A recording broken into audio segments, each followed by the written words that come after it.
नमस्कार मित्रांनो, संकल्प न्यूज चॅनलवरती आपल्या सर्वांचं पुन्हा एकदा सहर्ष स्वागत। आताच्या क्षणाची सर्वात मोठी बातमी समोर येत आहे। सविस्तर बातमी जाणून घेण्यापूर्वी आपण जर चॅनलवरती नवीन असाल तर चॅनलला सबस्क्राइब करा, बेल आयकॉन प्रेस करा। लोकसभा निवडणुकीनंतर एकामागून एक अपक्ष खासदार इंडिया आघाडीमध्ये सामील होत आहेत।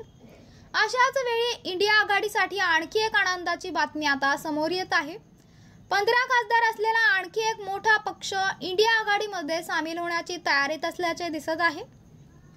आंध्र प्रदेशाचे माजी आमदार, माजी मुख्यमंत्री आणि वायएसआर काँग्रेस पक्षाचे प्रमुख वायआरएस जगनमोहन रेड्डी यांनी नुकतीच दिल्लीत निदर्शन केली।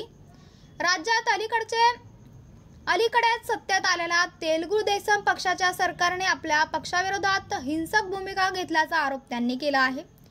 जगनमोहन रेड्डी यांच्या भूमिकेला इंडिया आघाडीतील अनेक दिग्गज नेत्यांनी पाठिंबा दिला आहे।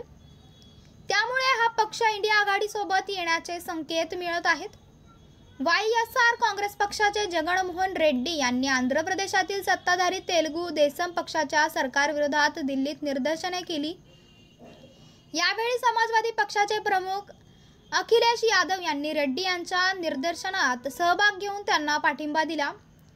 त्यामुळे वायएसआर सहभाग घेऊन काँग्रेस इंडिया कॅम्पमध्ये सहभागी होऊ शकते, अशी राजकीय वर्तुळात चर्चा सुरू झाली आहे। या चर्चेचे वास्तवात रूपांतर झाल्यास इंडिया आघाडीचे राज्यसभेत स्थान बळकट होईल। वायएसआर काँग्रेसचे लोकसभेत 4 खासदार आहेत, पण त्यामुळे इंडिया आघाडीला लोकसभेत आवश्यक तेवढे संख्याबळ मिळणार नाही। परंतु राज्यसभेमध्ये मात्र नक्कीच बदल दिसेल। राज्यसभेत वायएसआर पक्षाचे 11 खासदार आहेत। हा पक्ष इंडिया आघाडीत असल्यास राज्यसभेत इंडिया आघाडीचे संख्याबळ 11 ने वाढेल। यामुळे संसदेच्या वरिष्ठ सभागृहात इंडिया आघाडीची स्थिती खूप मजबूत असेल।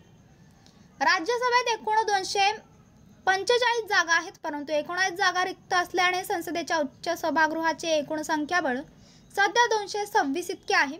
अशा स्थितीत राज्यसभेत देखील संसदेचा जादुई आकडा 113 होतो।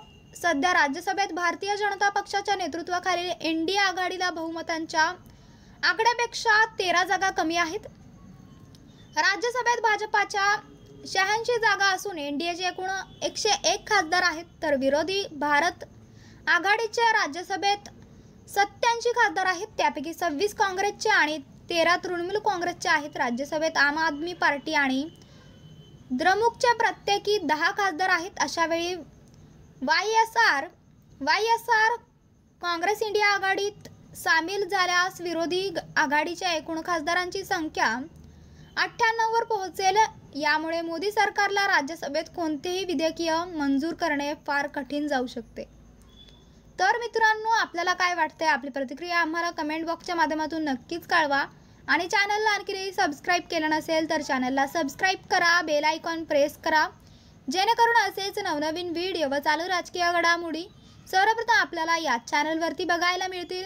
भेटूयात पुढच्या व्हिडिओज, तोपर्यंत धन्यवाद।